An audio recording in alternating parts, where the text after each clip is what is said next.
for Afghanistan Studies in the School of International Studies. And I want to say that he is an outstanding expert in political geography, geopolitics, and area studies, especially South Asia, Central Asia. And today he will tell us about Afghanistan peace process and the South Asian geopolitics. Unfortunately, we do not pay much attention to this issue at our university, but I hope you know that now there are interesting developments in this area, and I'm sure that it's useful and interesting for you to listen to this lecture. So, Professor, the floor is yours, please.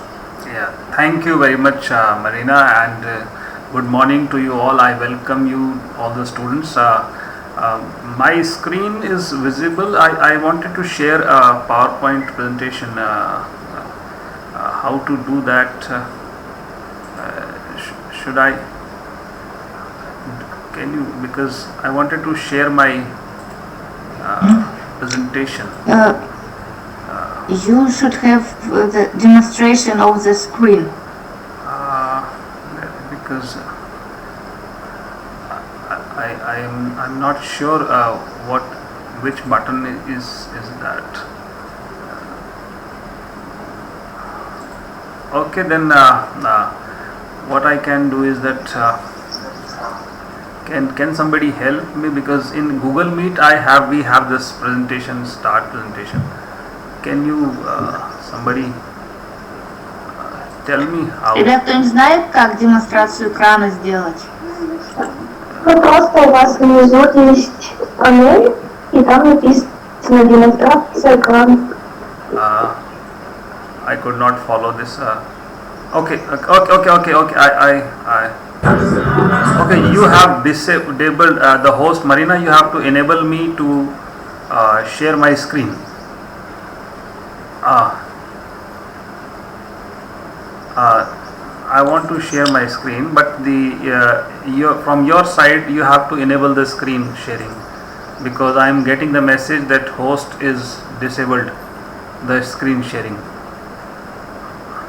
Marina, can you? Yes, I try to help. Okay, yes. Now I am getting it. Thank you. So yeah, my screen is visible to you all now. Yes, please. Okay, thank you. That is nice. So very welcome to the students, and yesterday was a very big day for your country as well, and for South Asia as a region, because Russia marked a very special event of hosting the Afghan, we must say, although word Mujahideen is not any much relevant, but yes, the fighting parties in Afghanistan were in Moscow yesterday, and there was not only the fighting parties, but the great powers were also converging. The American Special Envoy Zalmay Khalilzad, who is actually continuing his tenure from the Trump administration right now to the Biden administration, he was also there. Very good chemistry is between the Russian envoy and the American envoy. The Russian envoy is Mr. Zamir Kabulov. He is a very much experienced person, and the Zalmay Khalilzad, they have a very good chemistry, and Chinese delegation was there also. So it was a kind of you can say a very high point for the you can say the great game, or you what you have seen, and in the past you must have read about the Bolshaya Igra. So that kind of politics was somewhere visible to us, and it can be and it should be understood in the new developments, in the new light, that what exactly it means, not only for Russia but for the region in which the events are happening in South Asia. So they both make a very, very relevant statement. The yesterday's Moscow conference was very important. So let me begin with the the first thing that started off, and this was basically the Biden administration when they took off. It was a big question that by May 1st they are supposed to leave, because Trump administration had consolidated this deal in the Doha with Taliban that they are going to leave Afghanistan by 1st of May. So the real call was for the Biden administration that whether they should now uphold the agreement, or they should really have a relook of the agreement that was consolidated by the previous president. So Biden gave this indication that he is willing to stick to the deadline, but some more guarantees are to be needed because the levels of violence are very high. But the most concrete evidence of Biden's policy comes from this Blinken letter. This Blinken is the Secretary of State. He has written to Afghanistan government, and in which he has outlined. It's a very long letter. It is around 8-page letter. You normally do not write a letter of 8 pages to another head of the government, but this letter was actually somewhere trying to you can say steer the course, or to try to define the course, what should be the line of action once the Americans are leaving Afghanistan. So this letter I just wanted to bring to your importance, because the point here is that the Soviets have or you can say the USSR during the period of you can say USSR, the Russians have tried to consolidate this peace in Afghanistan many times, and this Blinken letter also tries to do one such attempt. So what is different, or how this letter provides some kind of a new thought, new thinking to the Afghan peace? I would like to just keep on comparing the present times and the Cold War period also, because it is very important, because if you want to learn the lessons from the past, then you should compare from the present. And the students of Vladivostok University, they should look into the Soviet efforts which they did in the past for making Afghanistan a peaceful region. But what were the deficiencies, and what is the new addition, or what is the new qualitative change to the current situation? You should be able to understand, and you should try to make out a case of new developments in this region. So this draft agreement was basically it highlighted certain things, and one was that the government in Afghanistan, which is now basically we must quote unquote elected government, although the election procedure was highly questioned, but the point here is that the government is supposed to be reformed as the interim government. So you have a very difficulty, because for 20 years the NATO forces and US, they try to create a political system. And after 20 years, you suddenly find that this system has to be thrown lock, stock, barrel, and you find that a new government has to be created. So this gives a little bit of surprise, because you have paid a price, you have invested money, you have created the institutions, and suddenly you find that all these things have to be you can say, this is not some fashion sale or season sale that you put the stock into some other thing and you bring the new thing. So it should be held accountable into the light of what you have done in last 2 decades. But then this letter was actually looking for an interim government where Taliban and Afghanistan government the present government administration can have a common arrangement of power sharing formula. This is the one important aspect which Blinken letter speaks. Then second aspect was that they wanted to have a peace negotiations in terms of what you call the rebuilding the constitution. So constitution has to be again reformulated, and the amendment has to be done. This is also very important, because if you look into the Afghan history, or you can say the one of the reasons why after 9/11 the American forces and the Western powers went into Afghanistan, they went into Afghanistan on the pretext of human rights, and also to wage the war against terrorism.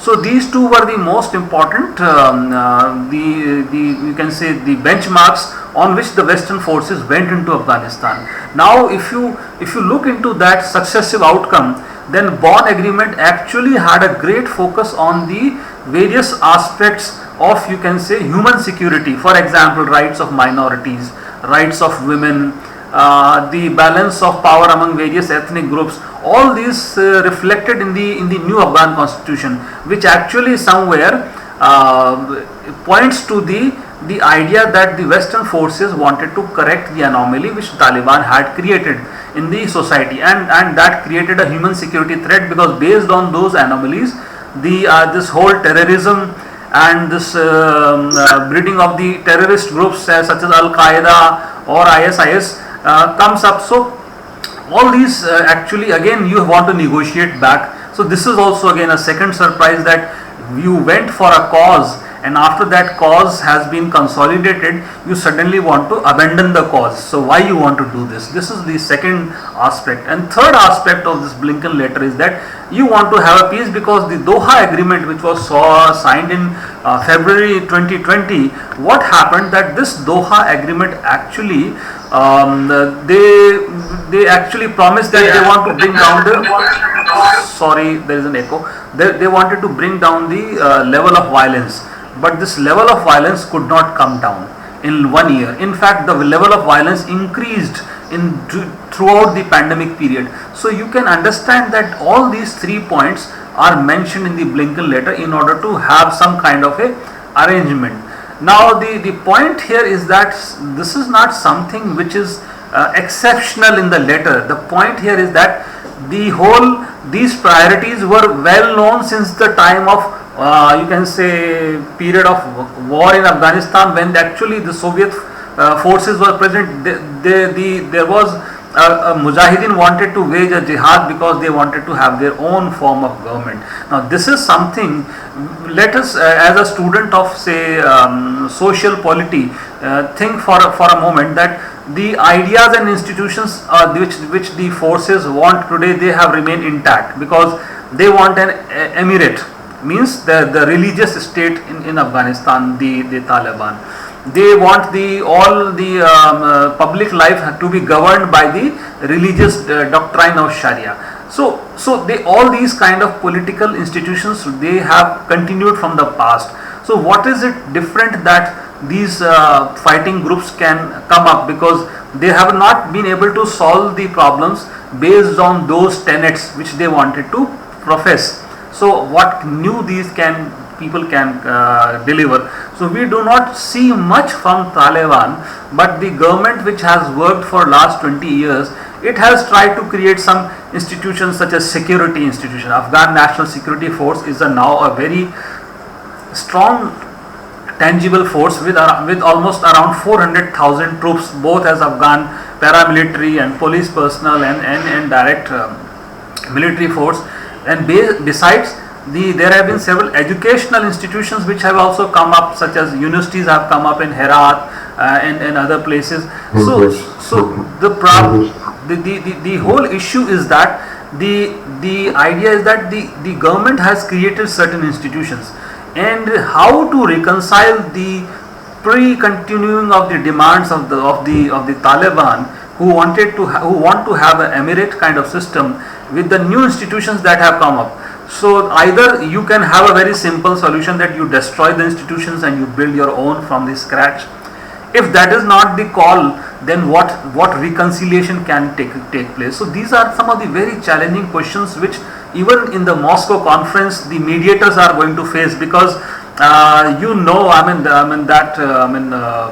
if you look into I have in one of my papers compared the Islam in Central Asia and Islam in Afghanistan, and you see that these Central Asian republics under the influence of Soviet Union have a very different flavor of understanding of religion of Islam, and that is something which actually gives the guarantee of separation of powers, or you can say the separation of religion from political institutions. So that kind of Islam in Central Asia, which has been professed for very long, we find that no such kind of arrangement is coming to Afghanistan.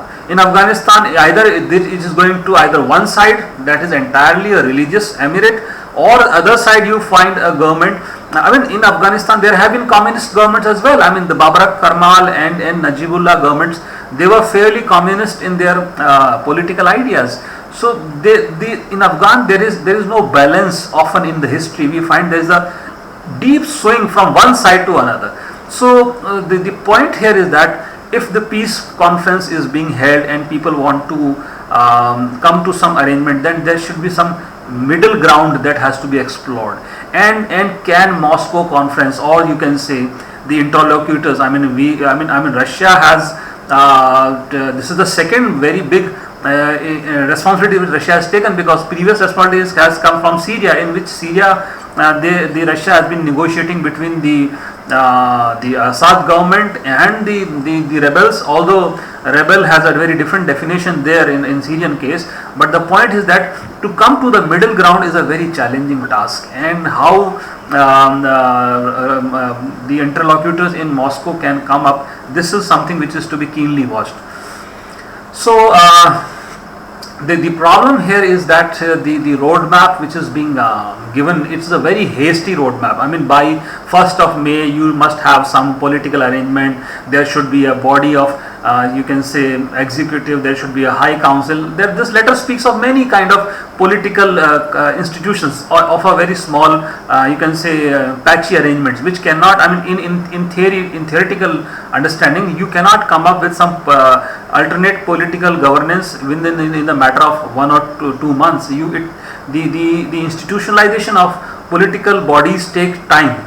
So but the letter, the language and the tone of the letter is very haste. They want to quick fix the solutions, they really want to come up with some arrangement, and they want to just leave Afghanistan. I think there is opinion in the, you can say, this camp. I mean, I would say when I use the term US, it not only means US but the US closest allies who have been in Afghanistan, for example Australia, Britain and Germany. So they have also questioned the nature of the letter, that why you want to leave immediately, because there is something what you call the gradual transition of power, and there has to be some transitional justice. This term is also quite Western syntax which is being used, because whenever there is a transfer of power, there are a lot of war crimes and atrocities, they get noticed, and people try to have some kind of a vengeance. So in order to assuage, in order to minimize those kind of grievances, you have to have a system of transitional justice. Means the people who have been done wrong, they should be given some kind of a relief, and all those kinds of things are to be there. But no such thing. And one of the most important things that women have quite gained much political space in Afghanistan in last 20 years, and you know that was one of the sole point why the US wanted to see Taliban go, because they were quite harsh towards the women rights and liberties. So in these talks you do not find any women. I mean, only just one, Habiba Sarabi, she is there as a Hazara leader, but she has only representation of women in Afghanistan, although there are quite capable women leaders in various Afghan parliamentary bodies and other things, but they haven't really turned up for this Moscow conference. So the ceasefire is another thing which I have just talked. So now let's move to this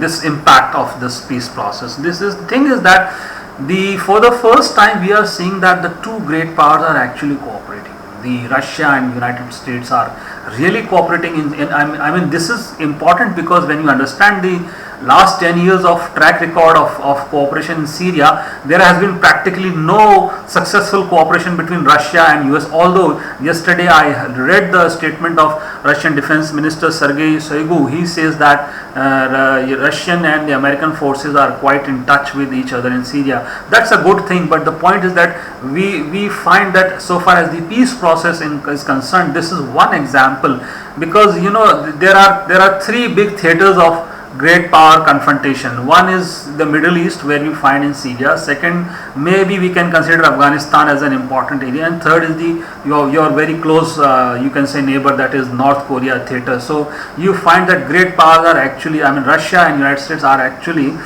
trying to adjust to each other's geopolitical you can say challenges in all these theaters. But the most successful theater, I think, Afghanistan is appearing to be. I mean, so far as today's, I can say that Afghanistan appears to be the most successful theater where Russia and United States are trying to come together in some kind of understanding, and the way the envoys are in good chemistry, both Kabulov and Khalilzad. They have a very good chemistry in order to understand, and actually they are making things happen in Afghanistan in many instances. So that appears that there is some kind of understanding. See, this is important because in 1989 you had very much powerful legendary figure George Shevardnadze as a foreign minister, and he was a very capable guy, but he could not succeed at that point of time in bringing what you call the various factions together and try to forge some kind of arrangement. Although there was a very serious effort by him, he visited Pakistan. Although I mean there is a very serious note has been taken when Kabulov visits Pakistan, but at that point of time Shevardnadze approached Pakistan through many channels, but the American CIA and the Pakistan's agency ISI were in the hubris of the success and the retreat of Soviet forces, so they were not willing to grant any concession to the Soviet Union at that point of time. But now it appears that things are in their favor. I mean, the winds are actually in the sail, and you have Pakistan. Pakistan is actually now on board with Russia. This is very important because Russia is now having a very new you can say new innings in South Asia with where Pakistan is actually cooperating for the most of the previous century, or you can say the in previous century. Russia has always seen Pakistan as a resistance front of the Western capitalist powers, but now you find that Pakistan is actually is along on many issues where Russian interests are there in the region. So this is something which has qualitatively come up for Russia, which was not available at the time in 1989 when there was a retreat of the Russian Soviet forces from Afghanistan, and they wanted to have some kind of a decent exit. So this conference is different from that sense, and now you have another understanding is that there is a kind of a perception in this peace process, because this is a very important perception, because the most influential neighbor in Afghanistan has been Pakistan. Why? Because you have the Pashtun population, a very large ethnic group in Pakistan which is known as Pashtun. This actually has a continuum over the Durand line. Durand line is the line which actually I thought I could have put a map in the presentation, but unfortunately I didn't do this. So, but if you could see the border of Afghanistan and Pakistan, the Pashtun population is on both the sides, and this was basically an artificial border that was created by the British colonial powers in the imperial period. So that has always been a bone of contention for the Afghanistan-Pakistan relations, and for many reasons the Pashtuns in Pakistan have been playing a very important role in Afghanistan's politics, and vice versa as well. So we find that the Afghanistan-Pakistan combo, it was actually somewhere when the Soviet forces retreated, that the idea was that now it is going to be an Afghanistan, Pakistan and United States, because CIA was very much instrumental in creating these various fighting groups, and Taliban, we know, that was actually raised by Pakistan's army and intelligence agencies, but it was funded by Saudi and the American CIA money. So this whole you can say the dynamics of Afghanistan, Pakistan and US actually was responsible for creating the 9/11, because 9/11 happened from their what you call the over calculation or miscalculations with the terrorist groups which they have created, and they themselves backfired. And for that many reasons, although United States denies its or United States tries to project that Taliban should not have any connection with Al-Qaeda, but the reality is that US has far more connections with Al-Qaeda than Taliban has. So this is a very strange dynamics in the region. The point here I want to make here is that this whole conflict of Afghanistan and Pakistan and United States has two separate levels. There are two tiers to this conflict. One tier is basically they have what you call the great power conflict, in which they want to create a kind of a pressure on the it is continuing it is the continuation of the containment policy which was during the times of USSR, and now they want to pressurize Russia and now even China, the whole Eurasian region they want to pressurize. So they have a great power relation in which they have a lot of Middle East insurgent politics and the politics of the high order. Second tier of the conflict is basically that the historical conflict between Afghanistan and Pakistan due to the ethno-political factors that keeps on playing into it, and that gets you can say into the vortex of the great power politics. So that is something which has kept Afghanistan as a destabilized region, and it has impacted South Asia, because then what happens that Pakistan tries to connect this kind of conflict with its conflict with the eastern border, that is on the India-Pakistan border, that is on the Kashmir issue. So somehow Pakistan tries to connect these both theatres and tries to seek a rationale of its geopolitical posture. How far it has helped them, that is something which is another part of discussion. I am not going to go there, but there is a kind of a situation where this dynamics has contributed to destabilization of South Asia as a region as a whole.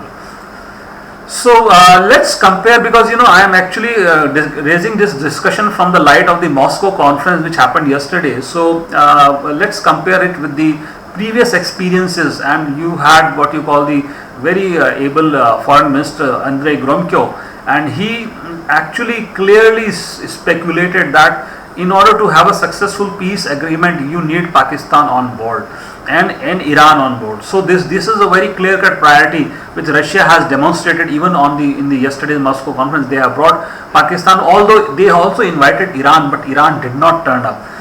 Why Iran did not turn up, there are some historic reasons to it, but Iran is not actually against this arrangement or this political process. Iran is supporting that, but since Iranians have a strong resistance to the American presence, so they don't want to sit together with the Americans. That is why Iran has not turned up. Otherwise, Iran is supporting this Moscow conference as an initiative towards the peace process. So this is the one of the important ideas that we can keep in mind. The another thing is that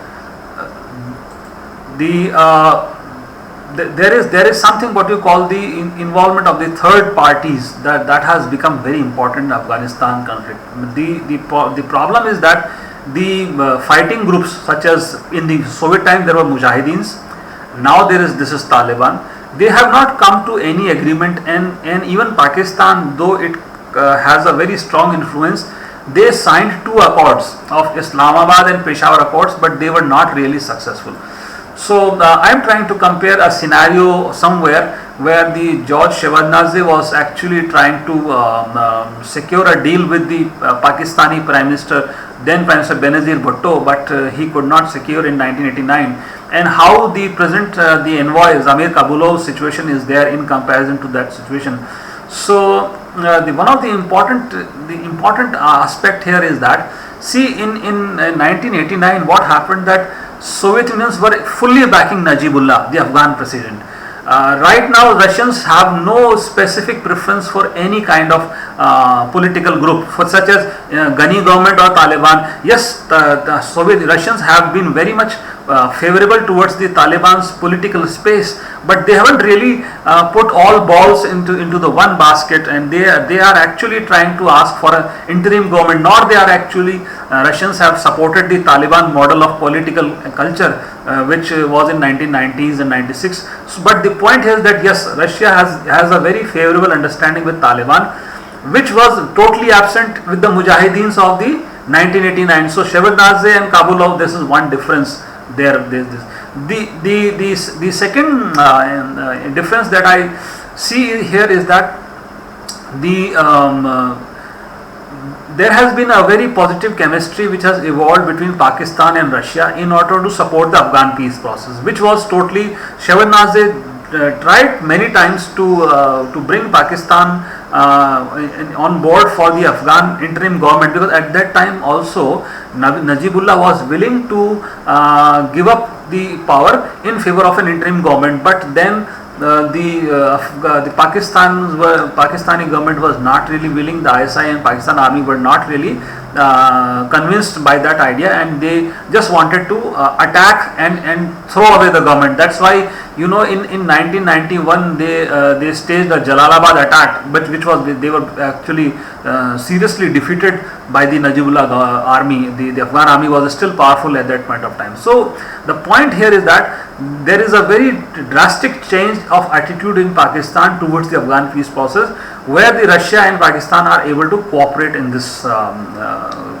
scenario. This is another very important aspect. So the another thing is that the whole idea of global terrorism, or you can say that the trans-border terrorist activity, it has taken a separate tier of understanding between the great powers. So the whole idea of terrorism by Al-Qaeda cannot be excluded from the terrorism of the ISIS or Islamic State, which are far more dangerous, and they are playing in the large parts of the Middle East, such as Syria, in Iraq, in Yemen also there is a problem. So you find that United States, which was actually you can say it was roaring of its success, that they have defeated Soviets in 1989. Today United States has also realized the limitation of its political power, and that is why they want to bring in that this most important thing. So the ability of great powers to understand the threat of global terrorism, and to ability of the great powers to bring in what you call the regional political arrangements. This is one important development that was missing in the 1989, and that is why we find that Kabulov is much more fortunate in the times where he can actually deal with the regional powers as well as global powers. Unfortunately, Shevardnadze appears to be a very much talented and capable leader, but he was not lucky enough to strike that kind of bargain with the United States or in Pakistan at that point of time. So again, the problem here is that the one of the most important thing is that the interim government, which the model which is both suggested by United States and Russia and United States, there is a problem, because the Afghan government is totally reluctant to give power to an interim government. They have, I mean, yesterday only the President Ghani has said that he will only give power in favor of the elected government. So whether he changes or revises statement is another fact. But then the point here is that there is a very strong resistance by the Afghan government in order to have an interim government. So in that situation, what happens? What is the situation? The problem is that the whole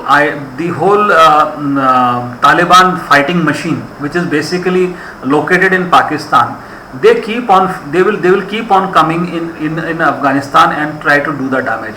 And if the Afghan Taliban they do the damage, then in reaction to what happens, that Afghan government, they also support another Taliban faction which is known as Tehreek-e-Taliban Pakistan, which does the damage in Pakistan.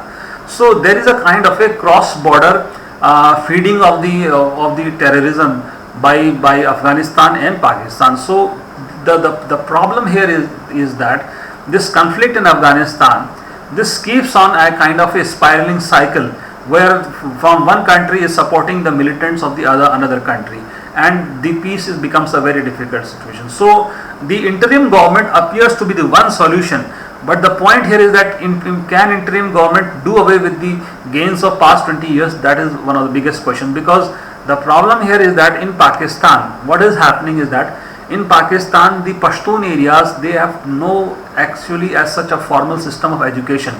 They have only madrasa, the religious schools, and the teaching of Islam is the only idea which they have gathered. So when you talk of jihad, they simply do not understand what exactly jihad would mean in the context of a say global order or a regional order. So the only way they think is that fighting is the only understanding about jihad. So that is the problem that Taliban keeps on feeding the young blood into this war. So again, I have tried to bring in that kind of scenario. I will just skip this slide because I have talked about it earlier. But the point here is that can Moscow conference learn from the past mistakes or past failures? Because these two agreements were very important. Immediately when the Russians left after the Geneva Accord, there was a Peshawar Accord in which all the fighting groups actually came together and they decided that they would go into Afghanistan and try to take power. Once they had a fight, then they again came back to Pakistan and tried to do a second accord, and that also failed, and then Taliban came. So the point here is that Russians have to be very careful in understanding the nature of Afghanistan. You cannot push and pressurize any force, any party to come to an agreement. This is one thing, because the Afghans, and I think Kabulov knows better than anybody else that you cannot force the Afghans to come to an agreement. So what could be an incentive?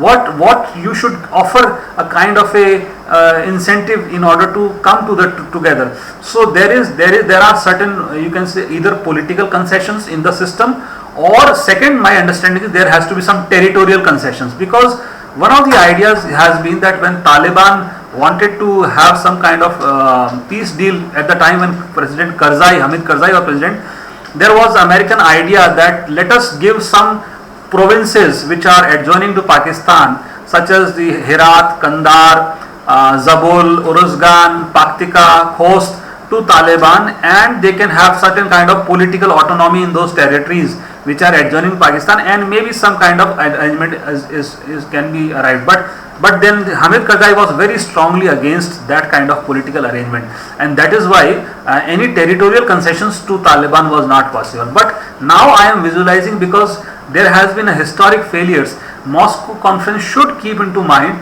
that apart from the structural or systemic concessions, you might have to go for the territorial concessions, or you can say a blend of both the concessions, in order to understand, because Taliban's understanding of religion and their political system simply does not fall in line with the global understanding of how the state should behave, because they want to run a country entirely on the basis of Sharia.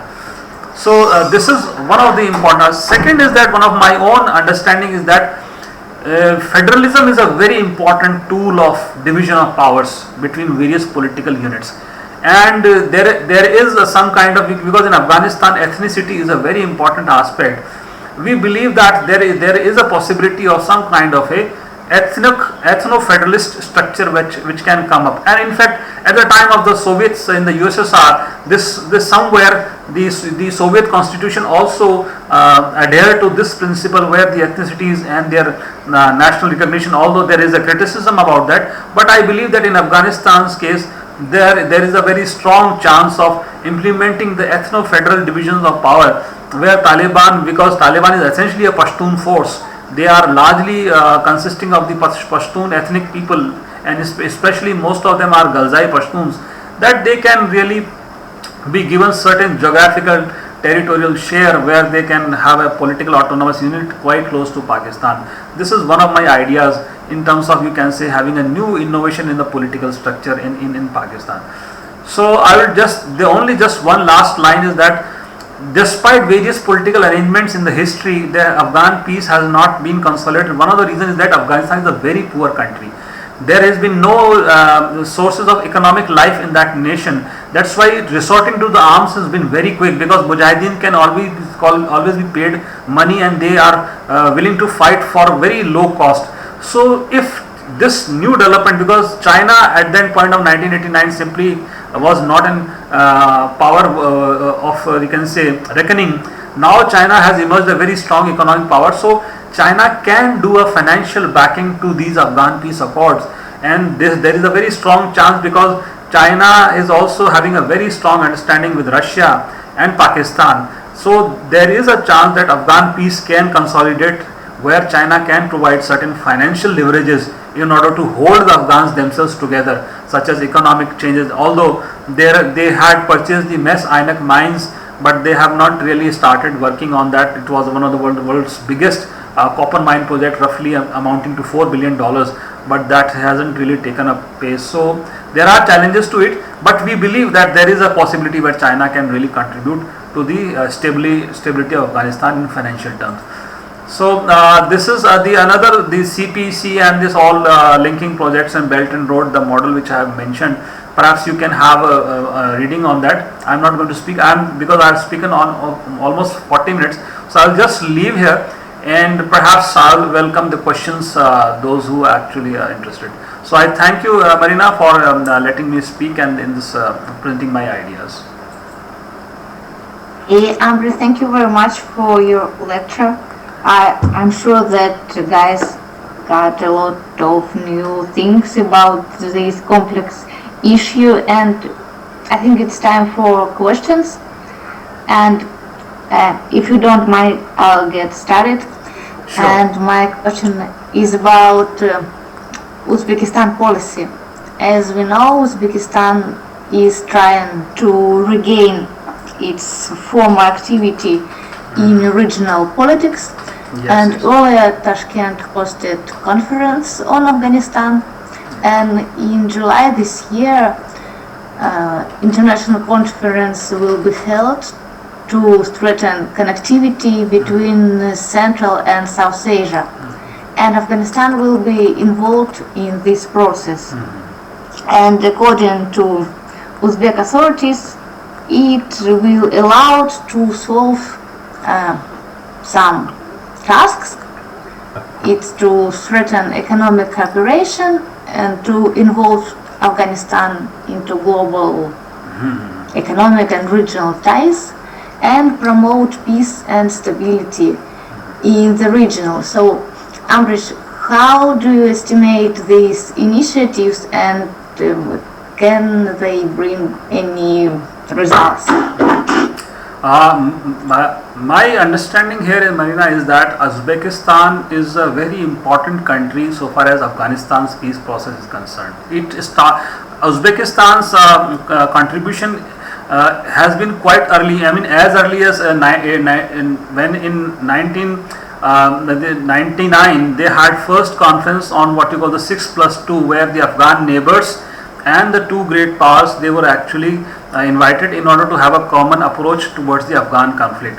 So Uzbekistan has been very consistent since 1999 in salvaging the situation, because Uzbekistan itself was under the threat because of the Islamic movement of Uzbekistan that actually had a very strong sanctuary in Afghanistan. So Uzbekistan has naturally been a very strong contributor.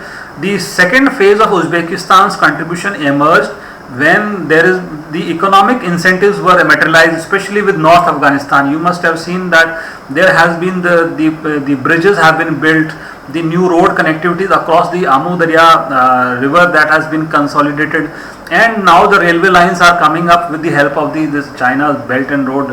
So the point here is that the Uzbekistan is not only as a political force can help stabilize Afghanistan, it is also actually providing the economic opportunity also. And most recently there has been agreement has been signed between Uzbekistan, Afghanistan and Pakistan to have a railway line from Pakistan to Central Asia. So this is going to be a kind of a landmark development, because what will happen that if Pakistan has a certain economic interest in Central Asia, definitely they will not allow Taliban to have some kind of a negative influence on that economic ideas. So that is why Pakistan, if Central Asian under the leadership of Uzbekistan, they bring in the positive initiatives towards South Asia, then I think Uzbekistan is going to be further more important towards the stability, political stability in Afghanistan. Okay, thank you very much. And Galina, please. Yes. You're welcome. Thank you very much. Hello, and thank you very much, Dr. Dhaka, for your very much enlightening lecture. I'm not that much I do not have that much knowledge about this conflict, and your lecture helped me to understand the general things which are going on right now. Thank you. And I have a question regarding the prospects of resolution of such a conflict, like stabilization of the country. You mentioned several like possible scenarios. I mean, your suggestions of what can be done, for example, ethno-federalism and like some territorial and border concessions. But at the same time, you say that not all actors which are like able to contribute to the stabilization can actually sit at one table. For example, Iran is not willing to sit at one table with the United States, and generally the situation is quite tensions between China and the US, for example. So I'm now wondering what scenario of negotiations can happen further if such states are not really ready to communicate on this point, and the conflict is actually quite beneficial for the US, for example, to show its power, like against Russia, as far as I understood, and also those like groups such as Mujahideen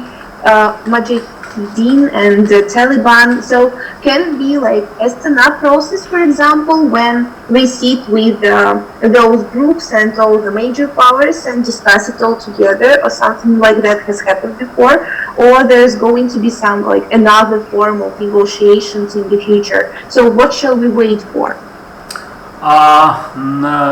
Quite significant. You have summarized very well. Thank you, Galina.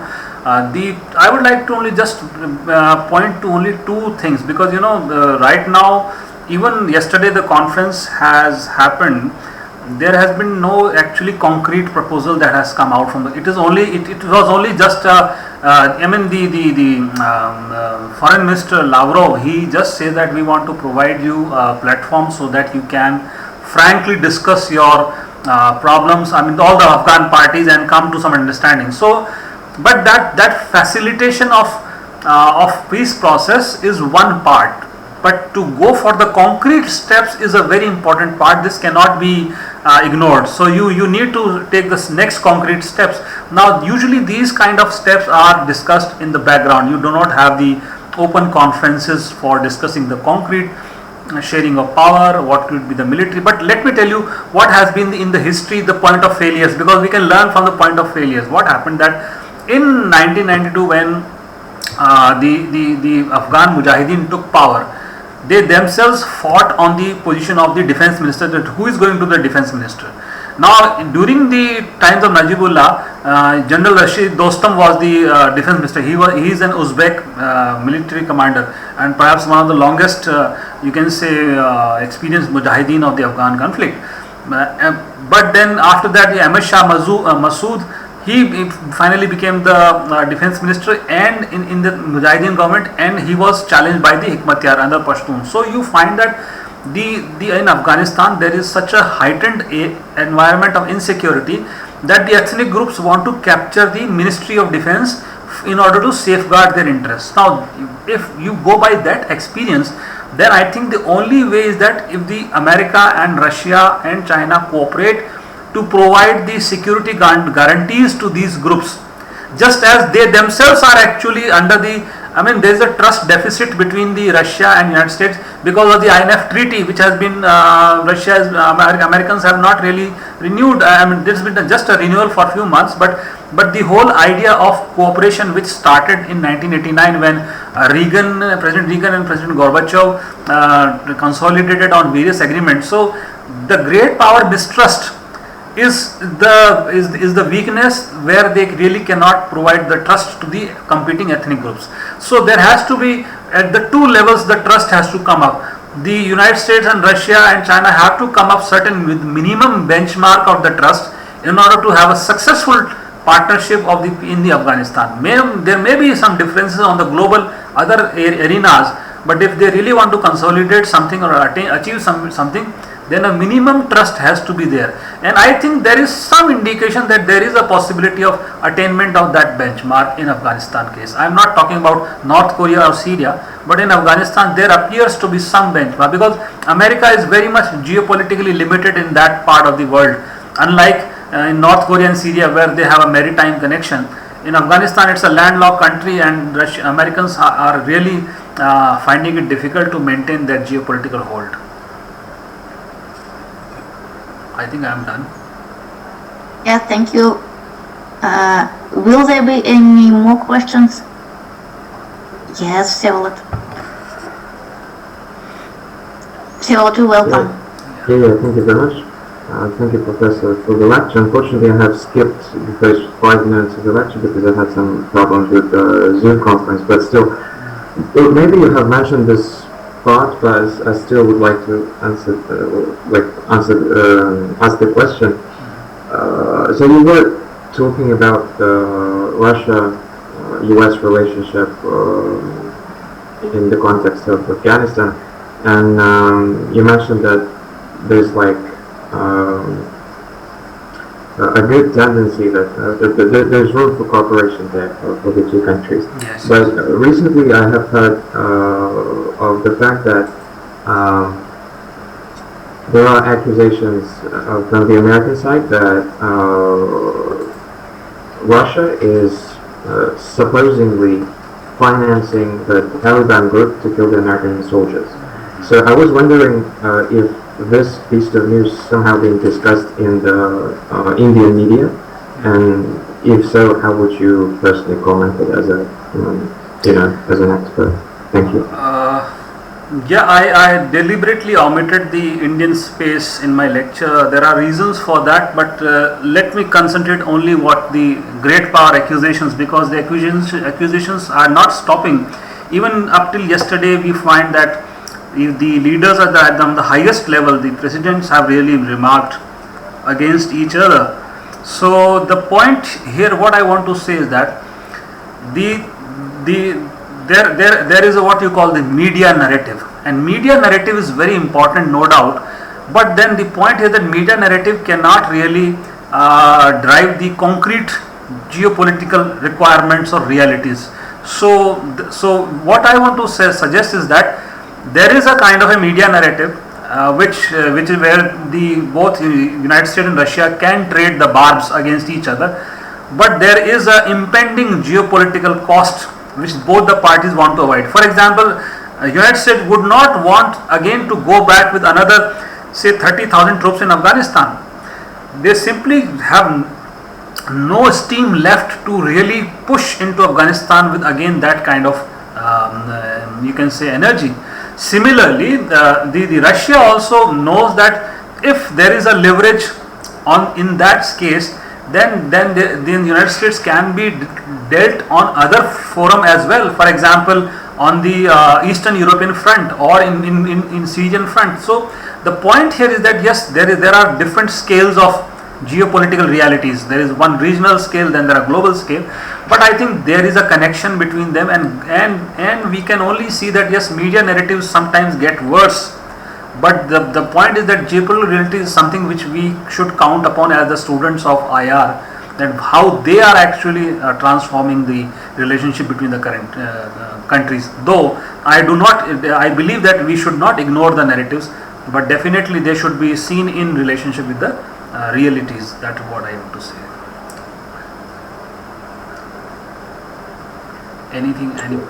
Yes, please. Any more questions?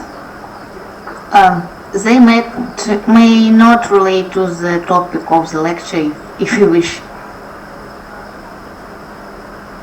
No?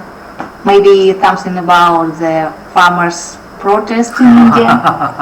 Yes, anybody keen I can, but only in a very limited sense. Are they coming to the end or not? Galina wants to ask something, I think. Galina, Yes, I do. Yeah. Thank you again. I was wondering about India's position on all of that, because I think there was not really much mentioned about that. So if you could elaborate.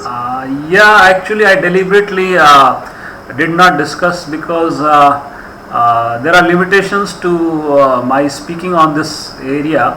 Only thing I would like to say is that yes, there is a kind of a misunderstanding about the Russia-India relations, and we should not see the Russia-India relations from the prism of Afghanistan. We have much bigger framework of you can say relations, and though people can take out the meanings that whether one country was there not or another was there or who said what, but let us not go into the media narratives.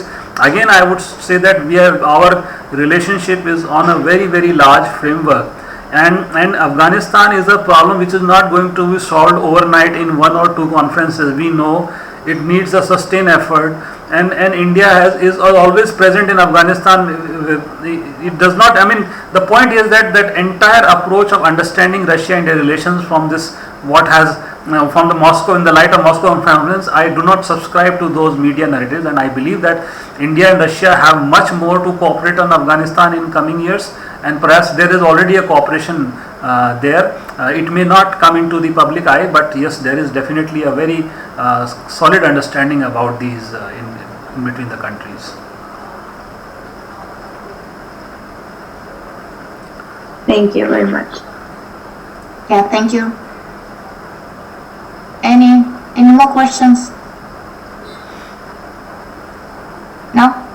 So, Amrish, thank you once again for your lecture and your answers, and I hope, I'm sure that it's not our the last meeting, and we will see again, and we will continue our cooperation in academic and research spheres.